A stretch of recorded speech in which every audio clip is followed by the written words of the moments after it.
Sir നമ്മളിങ്ങനെ അസ്വാഭാവിക മരണക്കേസുകളൊക്കെ report ചെയ്യാറുണ്ടല്ലോ. അപ്പൊ അതിനെ കുറിച്ചുള്ള നടപടികളൊക്കെ എങ്ങനെയാണ്? അല്ല, സ്വാഭാവികമായ ഒരു മരണം നടന്നാൽ ഇപ്പൊ ഒരാള് പെട്ടെന്ന് 90 വയസ്സോ 100 വയസ്സോ 80 വയസ്സുള്ള ആള് പെട്ടെന്ന് വീട്ടിൽ കുഴഞ്ഞു വിടുക, അസ്വസ്ഥത തോന്നി പെട്ടെന്ന് ഹോസ്പിറ്റലിൽ കൊണ്ടുപോകുമ്പോൾ പോകുന്ന വഴിക്ക് മരണപ്പെട്ടാൽ പോലും ഹോസ്പിറ്റലിൽ എത്തിച്ചു കഴിഞ്ഞാൽ ആളും എത്തിക്കും മരണപ്പെട്ടിട്ടുണ്ടെങ്കിൽ പിന്നെ ഈ ഡെഡ് ബോഡി അല്ലെങ്കിൽ മൃതശരീരം ബന്ധുക്കൾ വിട്ടുകൊടുക്കണം, പോലീസിന്റെ റിപ്പോർട്ടൊക്കെ ആവശ്യമാണ്. അപ്പോൾ ആ ബന്ധുക്കൾ ഓടി സ്റ്റേഷനിൽ വരും. അപ്പൊ നമുക്ക് അത് ചിലപ്പോൾ ചില കേസുകളിൽ എങ്ങനെയാണ് മരണപ്പെട്ടത് നമുക്ക് അറിയാൻ കഴിയില്ല, പ്രായമായ അസുഖമൊക്കെ ആയിരിക്കും. പിന്നെ ഒരു പോലീസ് റിസ്ക് എടുത്തിട്ടാണ് പോലീസിൽ ലെറ്റർ കിട്ടിയാൽ മാത്രമേ ബോഡി വിട്ടുകൊടുക്കാൻ സാധിക്കും. ഇനി അത് മാത്രമല്ല, അസ്വാഭാവിക മരണക്കേസുകളാണ് വരുന്നതെങ്കിൽ പലതരത്തിലുള്ള മരണങ്ങളുണ്ട്. ഒന്ന് ഹാങ്ങിങ്, തൂങ്ങി മരിക്കാം. മറ്റൊന്ന് ഡ്രോണിങ്, വെള്ളത്തിൽ പോയി മരിക്കാം. മറ്റു രീതിയിൽ വെച്ച് കഴിഞ്ഞാൽ വിഷം കഴിച്ച് മരണപ്പെടും, പോയിസണിങ്.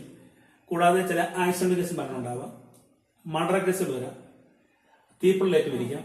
അപ്പൊ ഇത്തരം കേസുകൾ റിപ്പോർട്ടായി കഴിഞ്ഞു കഴിഞ്ഞാൽ പോലീസ് ഉദ്യോഗസ്ഥരെ സംബന്ധിച്ചോളം ഒരു ഡോക്ടർ അറിവ് നേടേണ്ട അവസ്ഥയാണ്. ആദ്യം എഫ്ഐആർ വഴി രേഖപ്പെടുത്തിയ എഫ്ഐആറിന് ശേഷം മർഡറൊക്കെയാണ് സി റാങ്ക് ഉദ്യോഗസ്ഥരാണ് അതിന് ഇൻക്വസ്റ്റ് ഹോൾഡ് ചെയ്യുന്നത്. അല്ലാത്ത മരണങ്ങളൊക്കെയാണ് സബ് ഇൻസ്പെക്ടർ റാങ്കിന്റെ റാങ്കിന്റെ ഉദ്യോഗസ്ഥരാണ്. അപ്പൊ അവരെ അസിസ്റ്റ് ചെയ്യുന്ന എപ്പോഴും ഈ കേസുകൾ അസിസ്റ്റ് ചെയ്യുന്ന സീനിയർ സിവിൽ പോലീസിലേക്കും അവരുടെ അടിസ്ഥാന യോഗ്യത +2 ആണ്. അപ്പൊ ഇൻക്വസ്റ്റ് ഹോൾഡ് ചെയ്യാന്ന് വെച്ച് കഴിഞ്ഞാൽ തൂങ്ങി മരണ എല്ലാ ഇൻക്വസ്റ്റുകളും വ്യത്യസ്തങ്ങളുണ്ട്. എന്റെ സർവീസിൽ എനിക്ക് വല്ലാതെ വേദന ഒന്നും അനുഭവം കൂടെ സൂചിപ്പിച്ച് കടന്നു വന്നത് ഒരിക്കലും മൊഴിയെടുത്ത് ഞാൻ സീനിയർ സിവിൽ പോലീസായി ജോലി സമയത്താണ് മൊഴിയെടുത്ത് ഞങ്ങൾ ഇൻക്വസ്റ്റിനായിട്ട് വീട്ടിൽ ചെല്ലുമ്പോൾ ഒരു ഭാര്യയും ഭർത്താവും ഫാനിൽ തൂങ്ങി നിൽക്കുകയാണ്. ഒരു കയറും രണ്ടറ്റത്തായിട്ട് തൂങ്ങി നിൽക്കുക. അത് ഫീൽ ചെയ്യും മനസ്സിൽ. അപ്പൊ നമ്മൾ ഇൻക്വസ്റ്റ് ചെയ്യുന്നത് ആളുകളുടെ സഹായത്തോടെ ഒക്കെ കഴിച്ചിട്ട് അതിന്റെ എല്ലാം എഴുതി വന്നിട്ട് ഒരു മനുഷ്യന്റെ ഏത് ഇൻക്വസ്റ്റ് ആണെങ്കിലും തലമുടി മുതൽ കാലിന്റെ നഖം വരെ എന്ന് വെച്ച് കഴിഞ്ഞാൽ അവന്റെ തലയ്ക്ക് മുറിവുകളുണ്ടോ, തലകളിലെ ഭാഗം പരിശോധിച്ച് എഴുതും, നെറ്റി എഴുതും, മൂക്കെഴുതും, കണ്ണുകൾ എഴുതും, വായ എഴുതും, വസ്ത്രങ്ങൾ മാറ്റിയിട്ട് നെഞ്ച്, വയറ്, അടിഭാഗം എല്ലാം മാറ്റി സർവ്വശരീരഭാഗവും പരിശോധിച്ചിട്ടാണ് ഇൻക്വസ്റ്റ് ഹോൾഡ് ചെയ്യുന്നത്. അത് ശരിക്കും പറഞ്ഞു കഴിഞ്ഞാൽ ശരീരത്തെ കുറിച്ചുള്ള അവയർനെസ്സും അറിവും ആരുണ്ടാവണം? ഈ പോലീസ് ഉദ്യോഗസ്ഥൻ ഉണ്ടാകണം. ശരിക്കും ഡോക്ടർ ചെയ്യേണ്ട ജോലിയാണ് ചെയ്യുന്നത്.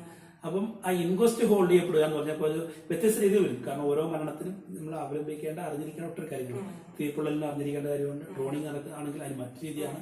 അടിസ്ഥാനമായിട്ട് ഇൻക്വസ്റ്റ് എല്ലാം ഒന്നാണെങ്കിൽ പോലും അവലംബിക്കേണ്ടതും അറിഞ്ഞിരിക്കേണ്ടതുമായ ഒട്ടേറെ കാര്യങ്ങളുണ്ട്. കാരണം ഓരോ 174 എന്ന് വെച്ചാൽ അൻസ്വാഭാവിക മരണത്തെയും പോലീസ് ഉദ്യോഗസ്ഥൻ കാണേണ്ടത് ഒരു ചിലപ്പോൾ മർഡറായി മാറാം.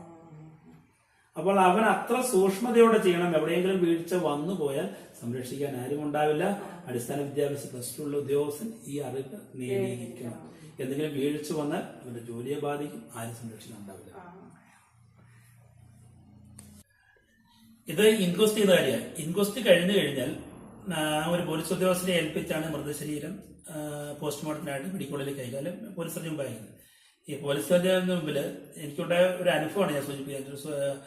ഒരു ദിവസം ഞാൻ സദാ പോലീസുകാരൻ്റെ ജോലി സമയത്ത് ഒരു 174 റിപ്പോർട്ടായി. ഇൻക്വസ്റ്റ് കഴിഞ്ഞു. ഡെഡ് ബോഡി PMC അക്കാഡമിനെ ബോർഡ് നിന്ന് വിടുക. ബോർഡ് നിന്ന് വിട്ടിട്ട് PMC കഴിഞ്ഞ് കഴിഞ്ഞപ്പോൾ ഡോക്ടർ ആന്തരിക അവയവങ്ങൾ മുഴുവൻ എടുത്ത് എൻ്റെ തന്നു, സീൽ ചെയ്ത്.